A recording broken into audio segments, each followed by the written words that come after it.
আমি সোনাতলা গ্রাম পঞ্চায়েতের প্রাক্তন প্রধান শঙ্করী দাস। আমি প্রধান থাকাকালীন হেমেন্দ্র শর্মার বাড়িতে 26 তারিখ সন্ধ্যা 7টায় যাই। যাওয়ার পরে এখানে মৌসুমী চক্রবর্তী উপস্থিত আছে। আমি দরজায় দাঁড়া মাত্রই এই মৌসুমী চক্রবর্তী আয়া আমার গলার মধ্যে দইরা চিপ্পা আমাকে চট থাপড়া লাথি ঘুষি দিয়েছে।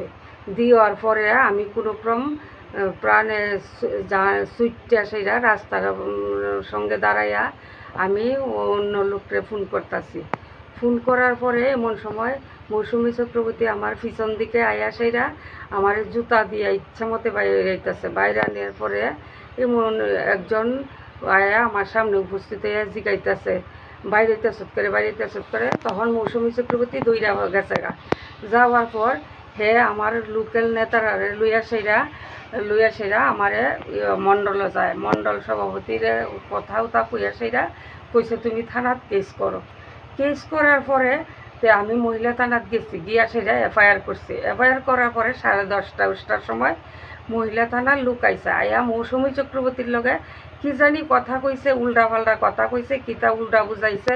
বুঝানোর পরে তার আর কোনো নিছে না নেওয়ার পর আজকে 4 দিন জায়গা 5 দিন জায়গা তারা আমারে কোনো প্রতিশ্রুতি দিছে না দিয়েছে। সুষ্ঠু বিচার কিচ্ছু করছে না, বা কর্ম বিচার কিচ্ছু করছে না করার পর আমি যাতে এই আমার মার দূরের যাতে সুষ্ঠু বিচার চাই, এই আমি চাই।